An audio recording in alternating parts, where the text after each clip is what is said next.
ಈ ವಾರ ಕಿಚ್ಚನ ಪಂಚಾಯಿತಿ ಸ್ವಲ್ಪ ಮಟ್ಟಿಗೆ ಗರಂ ಆಗೇ ಇತ್ತು. ಪಂಚಾಯಿತಿ ಶುರುವಾಗಿದ್ದು ನಿನ್ನೆಯ ಕ್ಯಾಪ್ಟನ್ಸಿ ಟಾಸ್ಕ್ ಬಗ್ಗೆನೆ. ಕ್ಯಾಪ್ಟನ್ಸಿ ಟಾಸ್ಕ್ ಏನೋ ಇಂಟ್ರೆಸ್ಟಿಂಗ್ ಆಗಿತ್ತು. ಬಿಗ್ ಬಾಸ್ ಟ್ವಿಸ್ಟ್ ಕೂಡ ಕೊಟ್ಟಿದ್ರು. ಆದ್ರೆ ಸೋತ ತಂಡದ ಸದಸ್ಯರು ಮೊದಲೇ ಪ್ಲಾನ್ ಮಾಡಿ ಆಡಿದ್ದು ಧನ್ರಾಜ್ ಕ್ಯಾಪ್ಟನ್ ಅನ್ನೋದನ್ನ ಆಟಕ್ಕೂ ಮುಂಚೆನೆ ತಿಳಿಸಿಕೊಟ್ಟಿತ್ತು. ಇದು ಆಟ ಆಡೋ ರೀತಿ ಅಲ್ಲ ಅನ್ನೋದು ಕಿಚ್ಚನ ಮಾತಾಗಿತ್ತು. ಧನ್ರಾಜ್ ಬೇರೆಯವರ ಆಟದಿಂದ ಕ್ಯಾಪ್ಟನ್ ಆಗಿದ್ರು ಕೂಡ ಈಗ ಸಿಕ್ಕಿರೋ ಕ್ಯಾಪ್ಟನ್ಸಿನ ಸರಿಯಾಗಿ ಉಪಯೋಗಿಸಿಕೊಳ್ಳಿ ಅನ್ನೋ ಬೆಂಬಲ ಕೊಟ್ಟಿದ್ದು ಕಿಚ್ಚ.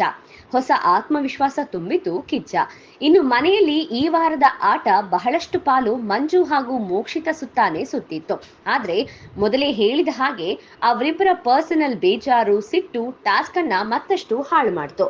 ಇಬ್ಬರ ಮಧ್ಯೆ ಇದ್ದ ಈಗೋ ಇಂದ ಟಾಸ್ಕ್ ಹಳಿ ತಪ್ಪಿತ್ತು. ಜೊತೆಗೆ ಮಂಜು ಉಳಿದ ಸ್ಪರ್ಧಿಗಳಿಗಿಂತ ಗೌತಮಿಗೆ ಎಕ್ಸ್ಟ್ರಾ ಅಡ್ವಾಂಟೇಜ್ ಕೊಟ್ಟಿದ್ರ ಬಗ್ಗೆ ಕಿಚ್ಚ ಮಾತನಾಡಿದ್ರು.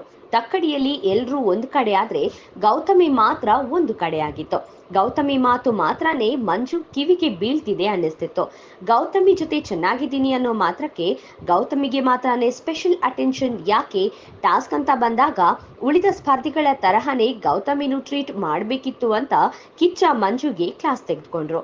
ಇನ್ನು ಮಂಜು ಮೋಕ್ಷಿತ ಆಟ 100% ಕೊಟ್ಟ ಪಾತ್ರಕ್ಕೆ ತಕ್ಕವಾಗಿ ಇರಲಿಲ್ಲ ಅನ್ನೋದನ್ನ ಸುದೀಪ್ ಸ್ಪಷ್ಟಪಡಿಸಿದ್ರು.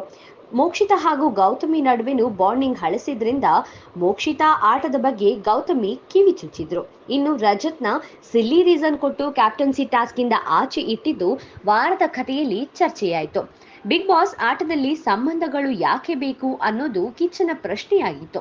ಆದ್ರೆ ಸ್ಪರ್ಧಿಗಳ ಹತ್ರ ಯಾವ ಆನ್ಸರ್ ಕೂಡ ಇರಲಿಲ್ಲ. ಇನ್ನು ಮಂಜು ಹಾಗೂ ಮೋಕ್ಷಿತ ಟಾಸ್ಕ್ ಅಲ್ಲಿ ಸಿಕ್ಕ ಅವಕಾಶವನ್ನ 1% ಕೂಡ ಯೂಸ್ ಮಾಡ್ಕೊಳ್ಳಿಲ್ಲ. ಟಾಸ್ಕ್ನ ದಾರಿಯನ್ನೇ ಪರ್ಸನಲ್ ಕಾರಣಗಳಿಂದ ಬೇರೆ ದಾರಿಯಲ್ಲಿ ತೆಗೆದುಕೊಂಡು ಹೋದ್ರು ಅನ್ನೋದು ವಾರದ ಕಥೆಯಲ್ಲಿ ಮತ್ತೆ ಮತ್ತೆ ಸ್ಪಷ್ಟವಾಗ್ತಲೇ ಇತ್ತು. ಬಿಗ್ ಬಾಸ್ ಅಂದ್ರೆ ಅಣ್ಣ ತಂಗಿ ಫ್ರೆಂಡ್ಸ್ ಅನ್ನೋ ಸಂಬಂಧಗಳನ್ನ ಹುಡುಕೋದು ಮಾತ್ರನೇ ಅಲ್ಲ. ಆಟ ಆಡೋಕೆ ಬಂದಿರೋದು ಒಬ್ರೆ, ಗೆಲ್ಲೋದು ಕೂಡ ಒಬ್ರೆ ಅನ್ನೋದು ಕಿಚ್ಚನ ಪಾಠ. ಆದ್ರೆ ಇದು ಎಷ್ಟರ ಮಟ್ಟಿಗೆ ಮನೆಯವರಿಗೆ ಅರ್ಥ ಆಗಿದ್ಯೋ ಇಲ್ವೋ, ಅಥವಾ ಮುಂದಿನ ದಿನಗಳಲ್ಲಿ ಮತ್ತೆ ಎಡವ್ತಾರೋ ಏನೋ ಸ್ಪರ್ಧಿಗಳಿಗೆ ಬಿಟ್ಟಿದ್ದು.